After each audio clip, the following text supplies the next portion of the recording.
Somebody got a question here on exam 2, because I know you have the answer book and the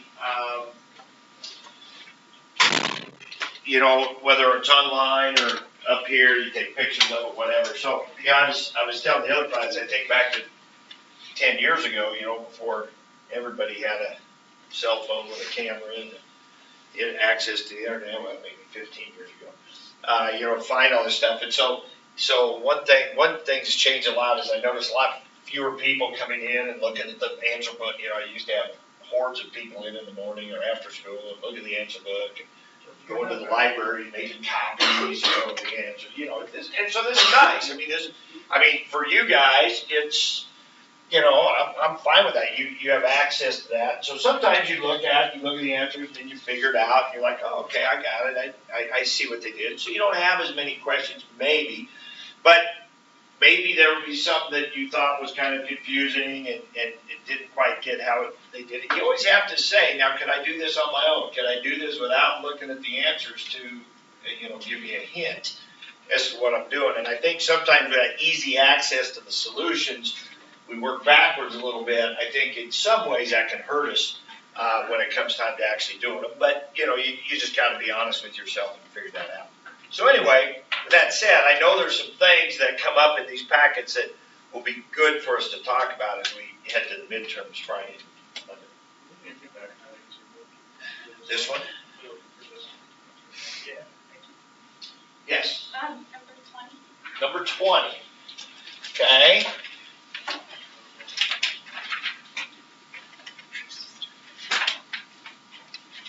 Now there's two different number 20s. Is it this one? It's the part A. This one here, right? So so this packet numbers them differently than the other packet did, where the other packet went 1 through 28 were the no calculator, and then 29 through 45 were the calculator multiple choice. This one goes 1 through 28, and then it renumbers them 1 through 17 in the next section. So make sure I'm on the right one here for you. But again, there's the calculator. Okay, now this packet, this set of packets that I got from this company, I noticed the copyright 1998, so they're fairly old, but yet they, so there are some problems in them that aren't probably given as often anymore as they were back then. 20 years ago, we were a fair amount more algebra based. In other words, there was a lot more messy algebra kinds of problems. Now that we got these fancy technology and calculators and stuff like that, that takes care of some of the messier algebra for us, so we don't spend as much time on that. So some of these that can get a little messier, I think it's still good to do, and that's why I still like doing these packets. And now this is not an example one. This would be one that could very easily be on the test this week and on the final at the end of the year, or the AP test if we take that. So, all right, so we've talked about this a little bit here lately, continuous and differentiable functions. To be continuous on a piecewise, they have to connect. And so basically, now most piecewise, they come in from the left and at one function, and then they stop at a point, and then they take off with the other function, and then you want those to be equal at that place. Well, this is a little different. This one has this function all the time except at 1, and then at 1 it has something different. So what's happening is it's coming in at 1 with this one function from both sides, and then what's happening is there's a hole there, right? If you plug in a 1 into this, you get square root of 4 is 2, square root of 4 is 2, 2 minus 2 is 0, 1 minus 1 is 0, 0 divided by 0. And didn't we say that was a hole, right? 0 divided by 0 is a hole. So what's happening is we got this function that's coming in, and there's a hole. Well, that's not continuous if there's a hole. So what we do is we make it a piecewise function, and we let k be whatever the hole is. And then that'll fill in the hole, and now it'll be continuous. So basically, k needs to be where the cars are meeting. Well, what kind of problem is one where the cars meet? That's a limit problem. So essentially, this is kind of a limit problem in disguise. So what we're really trying to figure out is what's happening to this right right here is x gets close to 1. Well, how do we handle something like this? What are our options when we have 0 over 0? We're supposed to keep going, right? But what are the options to keep going?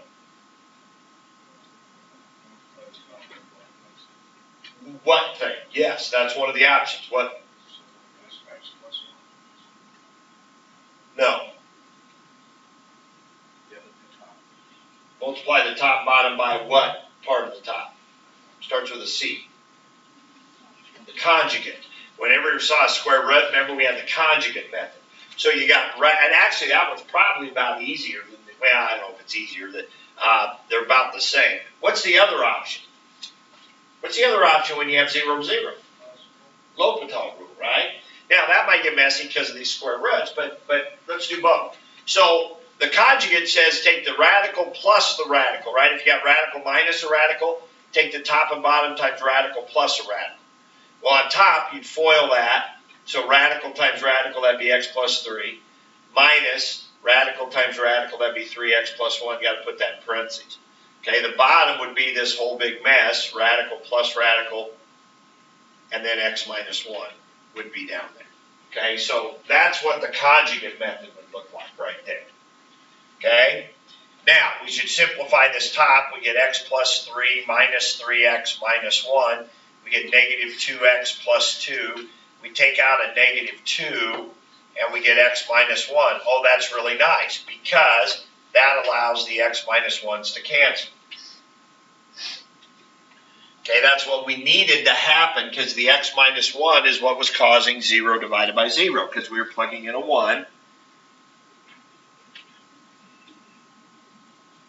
And that caused us to get 0 over 0. So now what we have is negative 2 on top, and we have radical plus radical.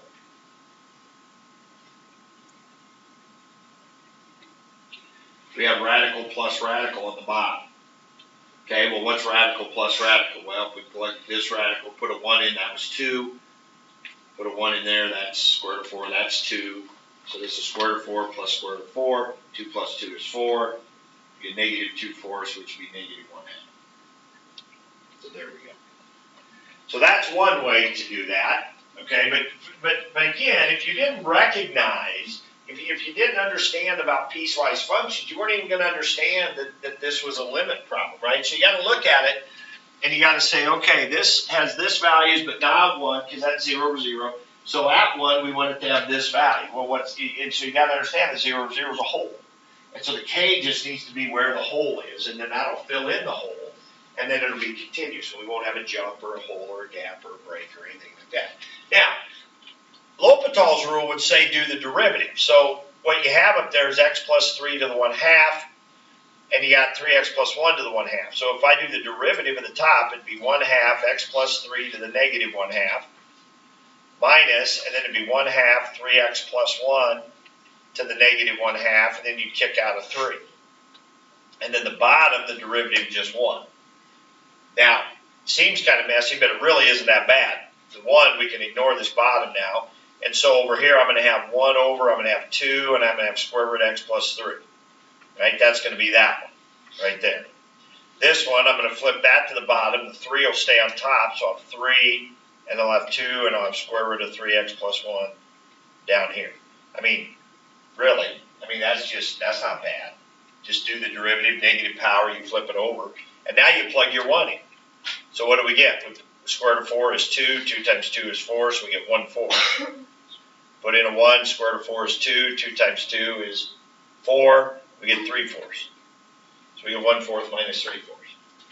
Negative 2/4, negative 1/2. Same answer. So L'Hopital's rule, or the conjugate method, for doing that. Okay? All right, good one. What else? Yes, Cody. Same section. 26. I guess you're right. There wasn't two number 20s, but anyway, is there? Because 1 through 28, that's 1 through 17, so there wouldn't be 2 number 20s. All right, average rate of change. All right, that's a good one too, because that's something one of the important concepts we got. When we hear average rate of change, it means what? Slope between 2 points. Okay, well, they give us our 2 points right there. They give them to us right there. So usually we do the bigger one first. It doesn't matter, but usually we would do the bigger one first. All that does is give you a positive on the bottom that way, right? So that's going to be 2. So now all we got to do is plug in a -1 and plug in a -3. It's just slope between 2 points, right? Slope between 2 points. So we put a -1 in here. -1 squared is 1. So that's 1 minus. Now we better start on the inside here. Put a 1 in here. 1 plus 2 is 3. No, wait, what do we put in? -1. -1 plus 2 would be 1. The bars keep it as a 1. We multiply by 2, that would be 2. Okay? And then -1 squared would be 1 minus 2 inside these bars. That's -1, which is 1. So we end up with 1. Okay? Minus, and now we put in a -3, so put a -3 there, plus 2. That's -1. The bars turn it into +1. Take that times 2, that'd be +2. So we're going to get, and then -3 squared would be 9 minus +2 bars. 9 minus 2 is 7, so that is 7. 1 minus 7 is -6 over 2, -3. Okay, right? So you just gotta put that in there. Just gotta put in -3, put in -1, get your y's, subtract the y's, subtract the x's. Get your slope between those 2 points. Average rate of change. Okay. Which one? Number 6 on part B. Number 6 on part B. Oh, hey, by the way, before we do that one, I forgot there was something I was going to show you. This is the scale. Not really anything to worry about or think too hard about, I don't think. Just do the best you can, right? I mean, that's all you can control, really, when you take the test. Understand that it's harder. You're getting an understanding of that as you go through these packets, as you work these packets and think about having to do these problems and tests very much like the problems you're seeing in the packets, okay, very much that way. And so we talked about kind of 65%, kind of an A, kind of a benchmark. On the AP test, that's a 5. A B would be like a 4. That's usually more around 50%, somewhere in that ballpark.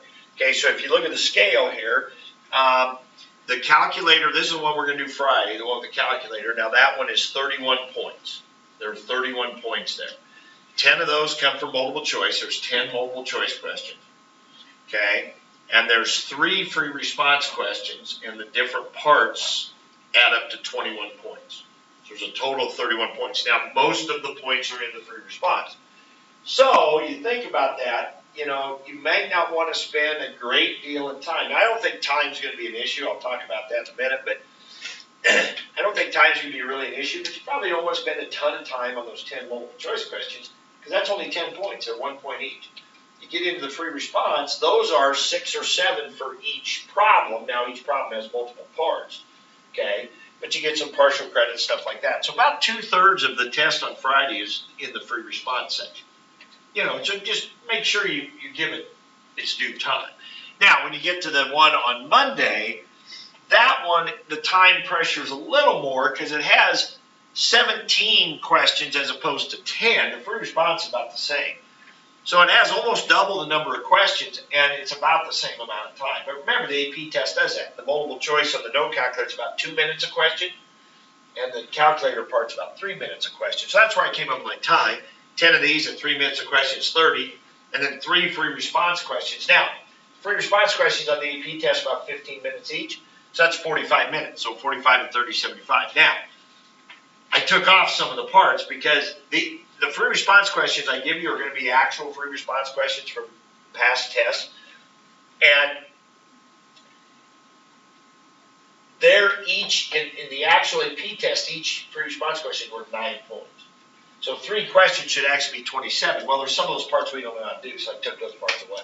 So that's why it's only 21. So you're getting more time than you normally would, like on the AP test. So the time pressure shouldn't be that great. Maybe a little more on this one. Here I figured 2 minutes a question, that's 34, plus 45, that's 79. That's where I came up with those number. But shouldn't be grade time pressure, should have time to make a good attempt at all the problems. But just understand over here, it's a little more half and half. 17 multiple choice questions, and the 3 free response questions have 19 total points in it for a total of 36. If you look at the scale, 21, that's about 2/3, that's about 65% to get an A. That'll translate to this in the grade book, 27 out of 30. Okay? Over here, 24 out of 36, about 2/3. If you look at about half, 16 out of 31 is about half, 19 out of 36 is about half, that's a B. And that's kind of the scale for the AP. And then, of course, in between. So let's say you get 26 out of 31, right? 26 out of 31 might be a 28 or 29 out of 30, right? I don't know what the cutoff is for the 30 out of 30. I've got that written down somewhere. So, right? So nobody's going to, Cody's not going to ruin the scale for everybody, right? The scale's already set, right? Everybody can get met. Everybody can get met, okay? Just got to get 21 out of 31. 24 out of 36. Okay? So again, I don't know that it's a big deal to look at those numbers and think about those numbers and worry about those numbers. I think you just do the best you can. Right? Do the best you can and see where it comes out. To pass, you only got to get 6 out of 31 points, right? So what's that, about 20%? So, all right. Little higher percentage here. You got to get 25% on this one. All right. What number was that again, 6. Emily? Number 6. This is the calculator part. Okay. All right. Now remember, just because it's on the calculator part does not mean you need your calculator.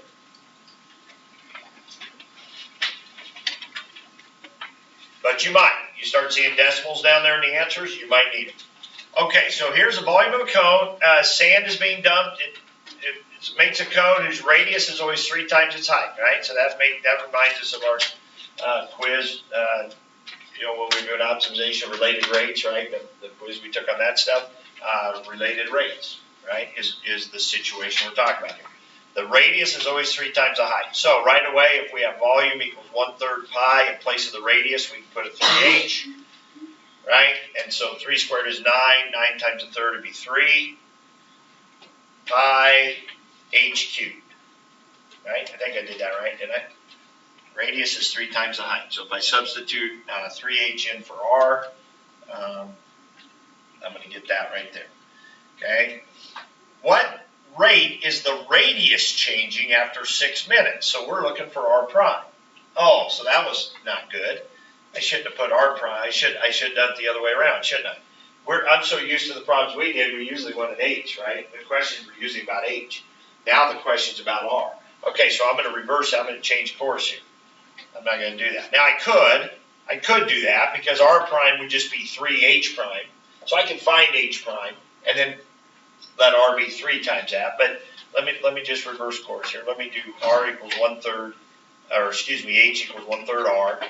So now I'm going to redo that. So I'm going to have v equals 1/3 pi r squared, and then in place of h, I'll put 1/3 r. So I'm going to get volume equals 1/9 pi r cubed. There we go. So I can do that. So normally we were getting the r out of there and getting the h in because the problem usually dealt with h. But this time they want to know what r prime is. Okay? After 6 minutes. So we're going to do our derivative. So v prime, because we have this graph of v, and that's what's different that we haven't done before, is we have the graph of v. So at least we have information about v, which means we have information about v prime. Because what will v prime be over here? Just the slope of this, right? So we can get v and v prime from that graph right there, which is what we're going to do here in a minute. All right, so bring the 3 down here. 3/9 would be 1/3 pi r squared r prime. Okay, so now we need to plug some stuff into here. So we need to plug in v prime. Well, if I come over here at 6 minutes, what is v prime? Looks like it's about over 1 and up pi. If I look at my units here, that'd be a pretty good estimate of that slope, over 1 and up pi. Okay, so v prime looks to me like it's about pi, right? Pi over 1. Over 1 up pi, so slope's about pi. And then 1/3 pi. Now, what am I going to put in for r? Well, what do I know right here? The volume is 4 pi at 6 minutes, right? Because it says 6 minutes. So at 6 minutes, the volume is 4 pi. I can put that right in here. So I can put 4 pi right here. So times by 9, that gives me 36. Divide by pi, those are going to cancel. So I'm going to get r cubed equals 36. So put 4 pi in for the volume. Multiply by 9, I get 36. Divide the pi's out of there. So now go to your calculator. You need cube root of 36. And that would go right in here. Okay? The pi's are going to cancel. Multiply the 3 over here. Divide by cube root of 36 squared. And that should be r prime. Now, cube root of 36 squared, that'd just be 36 to the 2/3. That'd probably be the easiest way to type that in. 36 to the 2/3. So 3 divided by 36 to the 2/3 power, get a decimal.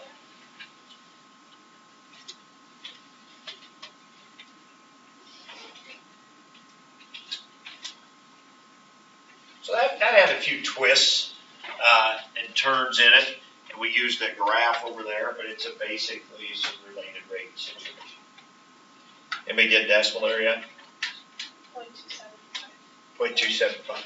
So 0.28. Okay. So we talk about a question like that. That's a calculator one. That'd be like 3 minutes per question. Well, maybe you take more time on that one. Then there's going to be some where you don't take much time at all and you don't even use your calculator, right? Just because it says calculator doesn't mean you're going to use your calculator. Okay, what else?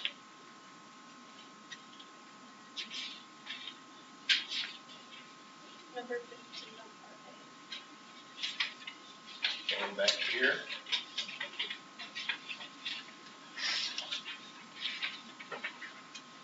Okay, this would be an implicit differentiation situation. So you write the x is just another name for y prime. So derivative of tangent is secant squared. We leave the inside alone. We times by the derivative of the inside. What's the derivative of the inside? 1 plus y prime equals derivative of x, 1. So now we're trying to get the y prime by itself. Now usually we would distribute or something like that, but I think distributing might not be the smartest thing here. I think it would be best to divide by secant squared. Now the nice thing, we know secant squared is already reciprocal of what? Cosine squared, right? So secant squared is 1 over cosine squared. So if I divide by secant squared, that's the same as timesing by cosine squared. So I'm just going to times both sides by cosine squared, which basically gives me this right here. Okay, so that's the quick version of it. And then you just subtract 1. And so we get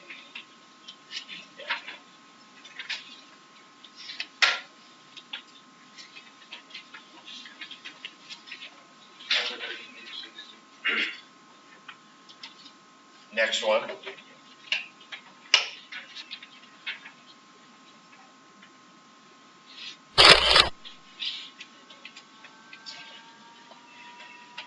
Okay, couple of thoughts on this one.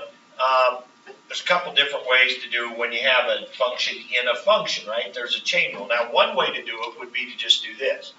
One way to do it would be to say, okay, y prime is a derivative of the outside, which would be f prime, with g left alone, times g prime. Now, I bring this up. I'm not saying that's how you would do it, but I bring it up because that's in another problem, somewhere else, in another packet or whatever, you might need to remember this, right? So sometimes we get into these problems like this where they don't tell you what these functions are, but maybe they give you a table of values. We did that in our homework with f and g prime and f prime and so forth. So one way is to do that. And then just say, okay, now I'm going to put in an e. Okay, so now I'm just going to put an e. So that's going to give me f prime g of e times g prime of e. Right? Well, now you can go over here and say, okay, g prime would be 1 over x, so g prime of e would be 1 over e. So you can do that. Okay? Here you can do g of e. Well, that means just putting e in for ln. Ln e is 1, so this is f prime of 1. So you come over here, you put in a 1, and that's e to the second. So e to the second. So this is e to the second times 1 over e. Well, that's just going to cancel and be e. That's not one of the choices. What did I do wrong? Oh, it's f prime. Yeah, good, boy. Good thing e wasn't there. If e was there, I'd have been circling it and moving on, and I'd have been wrong. Okay? So luckily, e wasn't there. Yeah, it's f prime of 1, not f of 1. So we got to do f prime of 1. F prime here would be e to the 2x times 2. Now we plug in our 1, and we get e squared times 2. So we get 2e squared times 1 over e. Now one of those can cancel, and we get 2e. There we go. Okay, there we go. Okay, so that's one way. Okay, what would be another way?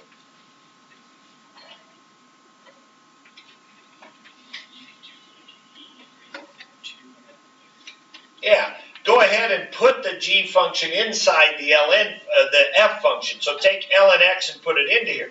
Now, it actually works out pretty nice if you're smart about it. So if we take f of g of x, that means put ln x in here, so that's e to the 2 ln x. Okay? Well, actually, if you're smart about this, what can you do with this 2 when it's in front of an ln? You can stick it inside there. So f of x, and this is exactly why they did this. I think they were, if people saw this, they might save themselves some time. So I can stick that 2 inside there. Now what's e to the ln x squared? That's just x squared. They cancel each other out. They're inverse functions. So now, and I'm sorry, this isn't really f. This would be y. I'm doing this wrong. This is f.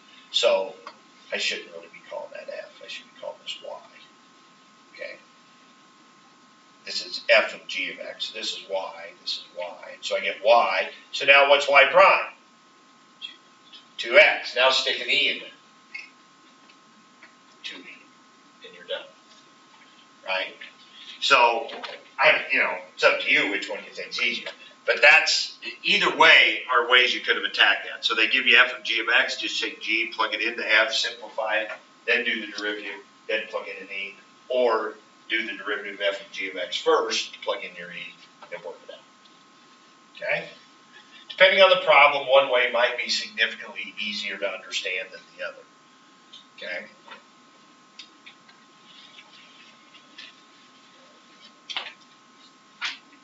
Any others? We got a little more time now.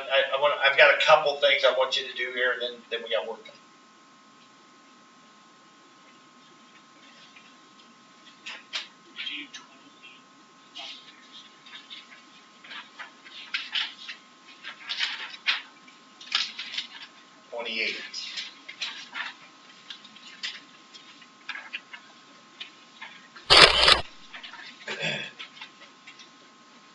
Okay, and this a little, well, I don't know. This fits into that category I said a little bit.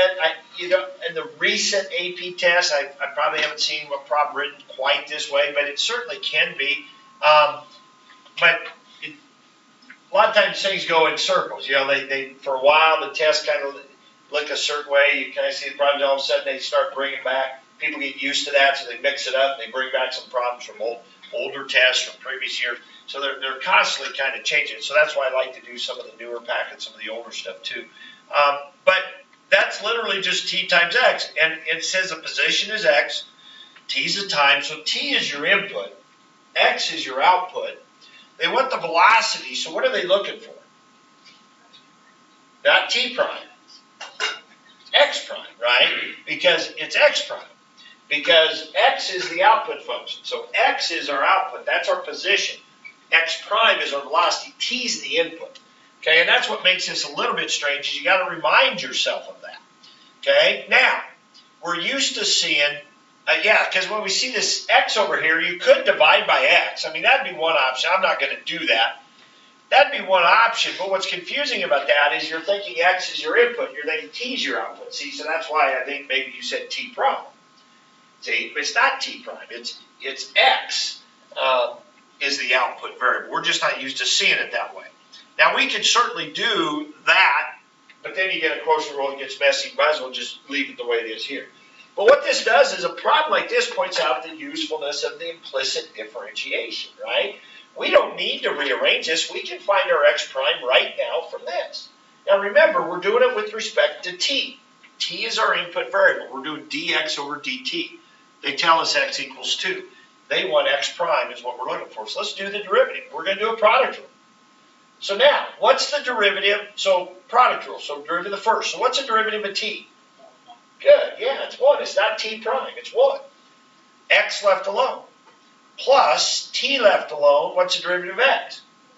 X prime equals, what's the derivative of x squared?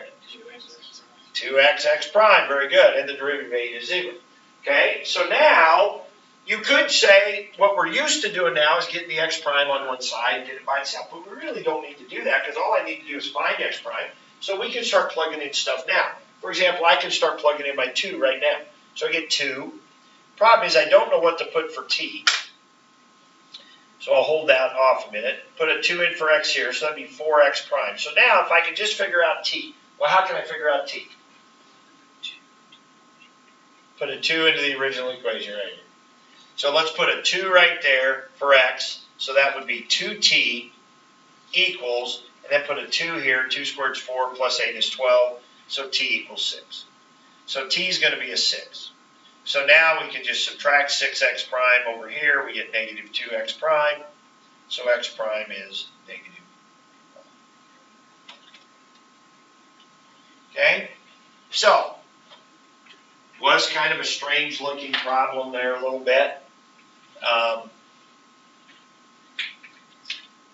That's okay. I mean, sometimes that's what we get, and that's why implicit differentiation is an important idea.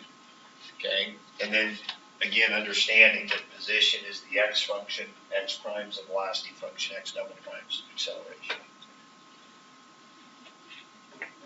Anything else? We got the last packets here. If you want to pick that up now, we're going to have some work time today. You'll have some work time tomorrow. The weekend, I guess, because the one we're doing now and this one aren't due until Monday. So. First 2 we'll hand in on Friday. Anything else before I give you a couple things?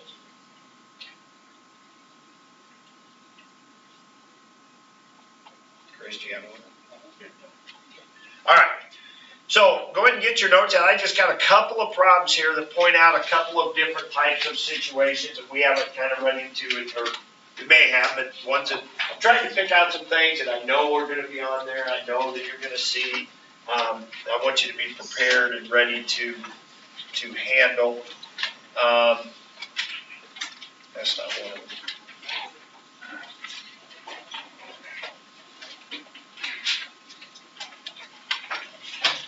Okay, try that one right there.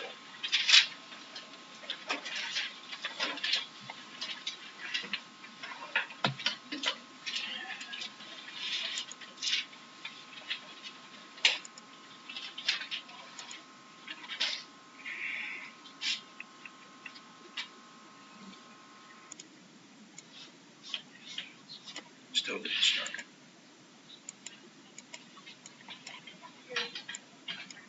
Oh, I'm in that mode. Oh, shoot. All right. Well, too bad. Who's gone? Kylo. But she's not Hawaii, so she gets to go to Hawaii, so she deserves it. Allie. Oh, poor Allie. All right. Anyway, look. Derivative, or maybe, I don't know. Derivative is 0. And so normally what we do is we want to find where the derivative is 0. So we want to solve for x. But they told us where the derivative is 0. Plus we know it's a parabola. So it's going to be just a nice smooth. The extrema is going to be where the derivative is 0. So we know all that. So we do the derivative. But since we know it's at 4, we put a 4 in for x. And maybe that's a part some of you missed. But But it's okay that you can't find A and B right away with that. You need two equations. See, and that's where I think people panic when they have an A and a B, they kind of don't know what to do. But again, if you have an A and a B and you're trying to find them, you need two equations. So one of the equations, all it will do is let you find one of them in terms of the other, right? So we're able to get that B is equal to 2A. Now we need another equation, and I think, Charlie, that's what you said. We can now take this point, this negative 22, and put it where? In over here on the y of the original. So we can put a 4 in here now, and we can put a negative 22 in for the y. And then that's going to be our second equation. So we put our negative 22 in there. We put our 4 in for the x, so that'd be 16 times a half. That'd be 8a. 2 times 4 would be 8b plus 2. Now what can we do? We still got the problem, we got A and B in there. Now we can put 2A in place of B. So we got B equals 2A, so now we can put 2A in place of the B, and now we get it down to just B. So we put 2A in place of the B, so that gives me 16A there. And then subtract your 2, subtract your 2, subtract those, you get A is 3. And since A is 3, B is 2A, so B would be 6. Okay? That's a pretty straightforward one, right? I mean, that's one, if you're going to get a decent score on the midterm, you want to get one like that. Because it's a parabola, it's not a messy function, it's an easy derivative, right? Now, it's not an easy problem, you've got some steps you got to do, but it's, okay, so when you see a A and a B, some unknown, you're going to need a couple of equations. That's why they tell you that it's an extreme. Now, sometimes they say it's an inflection point. They give you the inflection point. Well, then what are you going to do? You're going to do the second derivative and set it equal to 0 and then plug in what they tell you, right? So they're helping you figure out what equations you need to do that. Yeah, see, I was recording. All right. Oh, now I feel bad that Tyler's going to hear that. She's going to say, too bad for her. Oh, shit. Yeah. Sorry, Tylo. All right. Next one. We didn't mean it. We hope you're having fun. All right. Let's look at this one. Identify. Now, I'm probably just going to help you with this, help you through this one, because you might stare at this one a while. But maybe not. I'll give you a chance to think about it here real quick. See if you come up with it. Identify the asymptotes. So that would mean horizontal and vertical, and the holes of this function. Okay, so think about it just a minute.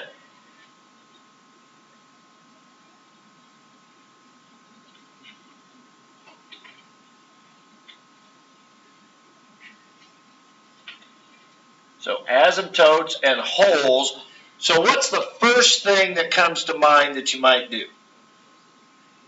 Where the bottom is 0 might be a place to be thinking about. Okay, so now look at the bottom. And what could you do at the bottom? Okay, or just, yeah, I don't know if you need to set equals 0 to solve it. You can, but I mean, what are you going to need to do to it mathematically in the bottom? Well, no, you're right. X being 0 clearly is one of them, but I heard it. Factor it. Yeah, I think what you want to do is factor the bottom, because that's what you would do to set it equal 0. This would be a no calculator question for sure. This would be no calculator. So that's why I'm saying I'm not sure you want to set it equal 0, but I think just factor it. So go ahead and do that. Factor the bottom.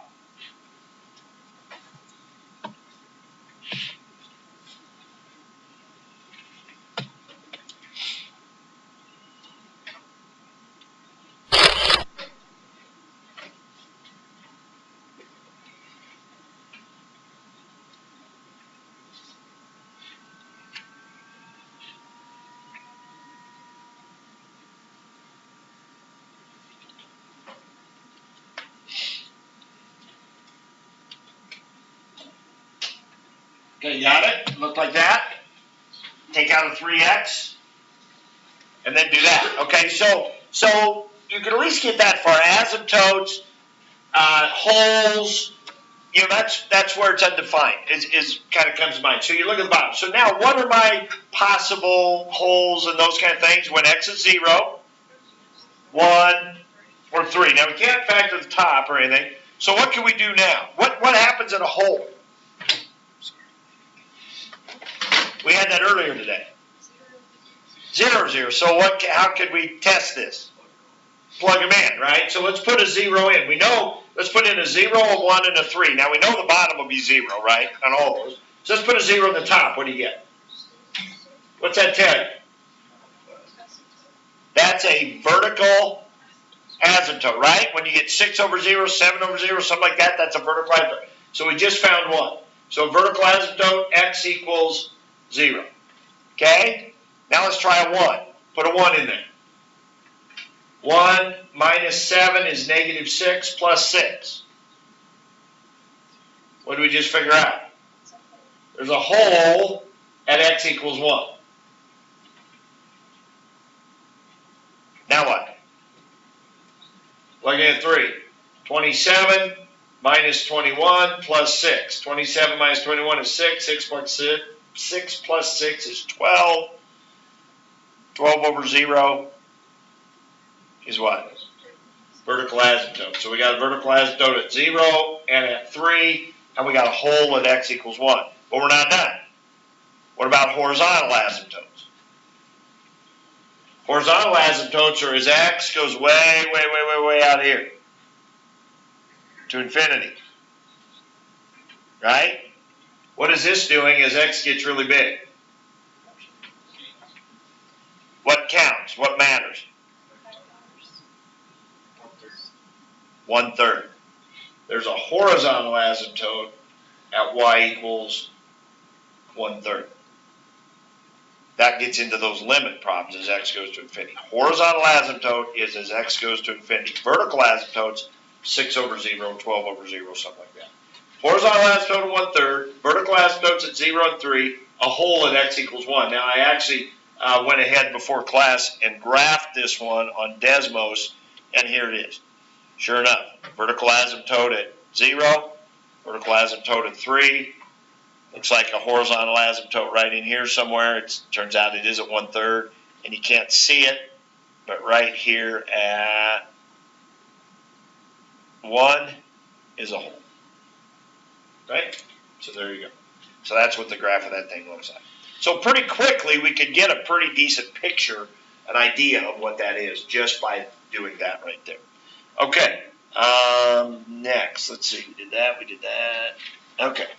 Let's try this one. This is another one with that a and b. Remember, a and b are going to need two equations to figure out a and b. What value of a and b will make this piecewise function continuous?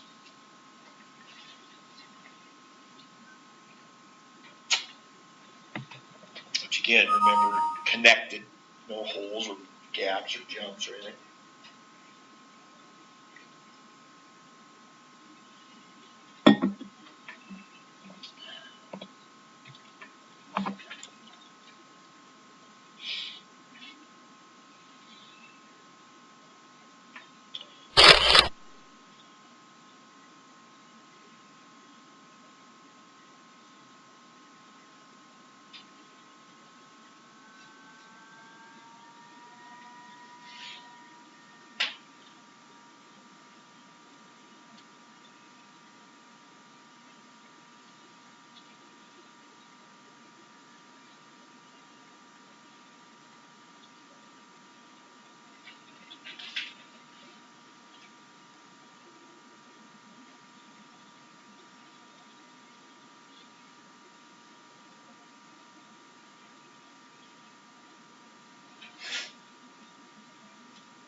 But I can't even do these without so, Without what?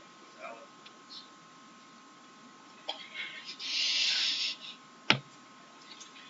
Fair point. Fair point. Okay.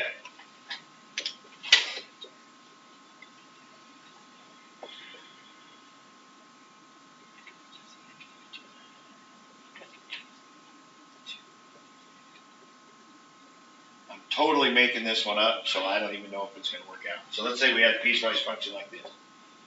Okay? What value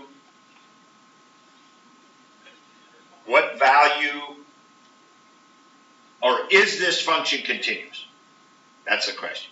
Is this function continuous? Now, so where's the question where it might not be continuous? At what? Where it changes from one graph to the other. So what do? We plug a 1 in for x, and we get 5. And we plug a 1 in for x here, and we get 3. So that means the top one's going to come in here at 5, and the bottom one's going to take off at 3. Is it continuous? No. Okay. what's the deal with differential? Okay, differentiable, that's good. And we're going to do one of those tomorrow, but let's talk about it right now. Well, this will not be differentiable for sure. If it's not continuous, it's not differentiable, right? Because differentiable is one more step past continuous. So if you know it's differentiable, it's also continuous. So if something's not continuous, can't be differentiable, right? So this one would never be differentiable. Well, what's it take for a situation like this? Let's say they did meet. Let's say they were the same. What do they need to be differentiable? Slopes have to be the same, because when one ends and the other one takes off, if they do that, that's a sharp point. The derivative doesn't exist. What has to happen is when the one stops and the other one takes off, it's got to have the same exact slope as the one that was coming in, and then you wouldn't have a sharp point. So what do? You have to do the derivative of each. So you do the derivative of this, you do the derivative of this, plug in a 1, and then you got to get the same thing. So to be continuous, you plug in a 1 and you have to get the same y value. That means they meet. To be differentiable, they have to meet and have the same slope. So you do the derivative, plug in your 1, and then you see what happens. Okay? And you see if they have the same slope. And if they do, then it's differentiable. Make sense? All right. Anybody get an A and a B here? A is 2 and B is -2. Now let's look at the red first. Look at the red first. You need 2, so you got a good way. Maybe you got something done here. So first of all, we got to look at these two. Do they meet? Well, they break at 1, right? At 1 is where we're interested. So I plugged in a 1 here. I got -2. So I plugged in a 1 here. I got A plus B, take away 2, has to be -2. They got to be the same thing when x is a 1. So I plugged in a 1 here, plugged in a 1 here. Okay, so I got A plus B minus 2 equals -2. Added 2, got 0, took away B. So I know A is equal to -B. That doesn't bother me. I know that's what I need. I need another equation. Well, I got my other equation going to be down here where they meet. At 3, when x is 3. So I put a 3 in here. I get 9A plus 3B minus 2. And I put a 3 down here. 6 plus 4 is 10. So I know this one, when I put in a 3, has to give me the same as this one when I put in a 3, which is 10. So this has to equal 10. But now I also know A is equal to -B. So right here for this A, I put in a -B. So I get -9B plus 3B minus 2 equals 10. So I get -6B equals 12. I get B is -2. And if B is -2, then that means A is +2. That's it. Okay? So you got your 2 equations here because you had 2 different breaks. So that's what gave you your 2 equations. But a lot of times the way you get your 2 equations is what Cody said. You do one where you plug in the 1 to each, see if they meet, and then you do the derivative and see if their slopes are the same. And then you can find both. Okay? So that's one I'm going to have probably for you tomorrow. All right. So let's go ahead. That leaves you a half hour here still to work. So, but that's good because those kind of problems typically show up. So whether it's on Friday or Monday, you don't know. So, all right. So go ahead and have some work time here on the packet. The last packet's over there, okay, in the stack. So if you want to grab one of those.